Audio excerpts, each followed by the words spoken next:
Hola, soy Guillermo Campos Ornelas con la matrícula A00843221. El día de hoy, 2 de mayo del 2025, no sé si se logra observar por ahí, vamos a realizar la presentación oral. Primera pregunta. Ley de Gauss se usa para relacionar el campo eléctrico a través de una superficie gaussiana con la carga eléctrica que se encierra en la misma, usando el concepto de flujo eléctrico. Sería correcto decir que el campo eléctrico tiene el mismo valor en cualquier punto sobre la superficie de una esfera que sobre cualquier punto de la superficie de un cubo que se encierra una carga más Q. Bueno,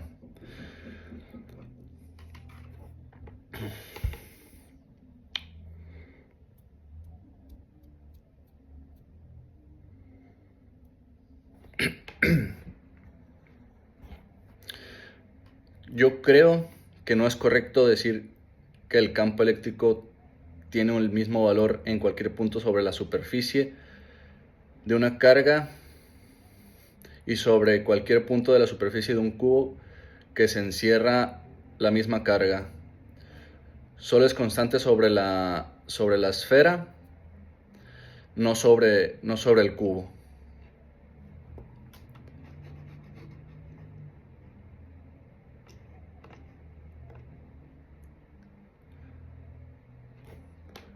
Pregunta 2.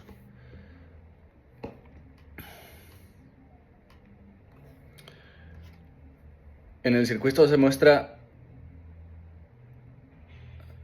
en el circuito que se muestra se tiene dos resistencias R1 y R2 conectadas en serie y dos capacitores C1 y C2 conectados en paralelo. Todo el sistema está conectado a una FEM de 12 voltios por medio de un interruptor.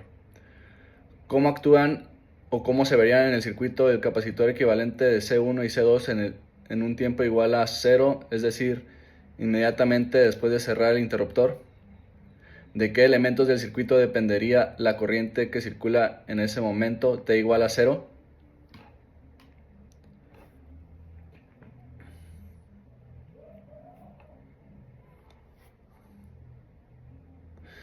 Bueno,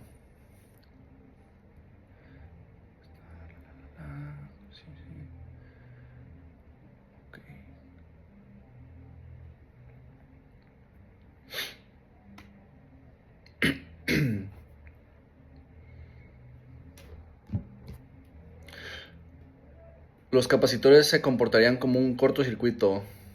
Esto quiere decir como si fueran cables de resistencia cero.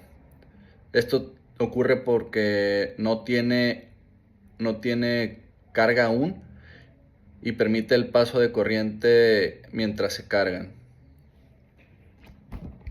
Por lo tanto, el capacitor de C1 y C2 en paralelo también se comporta como un cortocircuito en ese instante. No se oponen inicialmente al paso de corriente y en corriente igual a T igual a 0, la corriente en ese momento no depende de los capacitores, ya que en T igual a 0 actúan como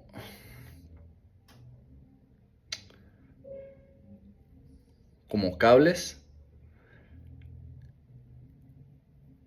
Entonces, la corriente inicial depende solamente de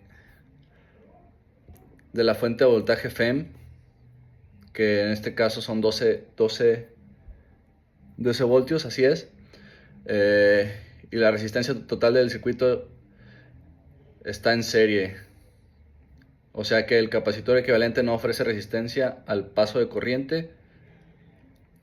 Y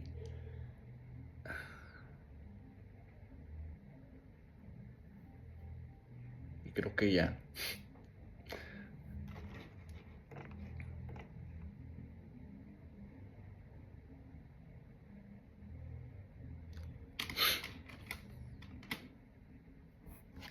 El reto del bloque involucró analizar la respuesta del circuito RC con tu capacitor manufacturado del orden de nanofaradios, 10 nanofaradios.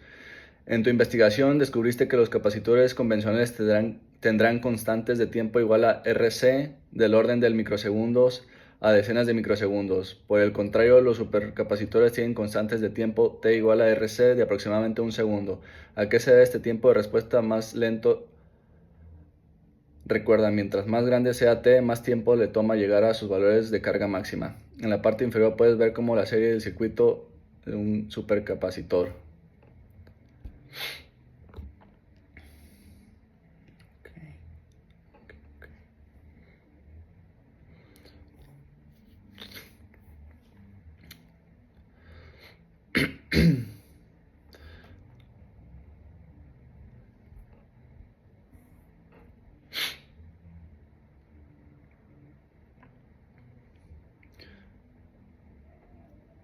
Esta constante indica que el tiempo tarda en el capacitor en cargarse hasta aproximadamente el 63% de su valor máximo y casi completamente después de su 5T.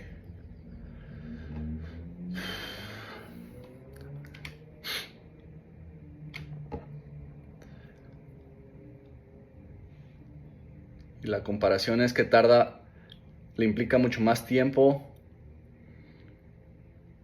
en cargarse.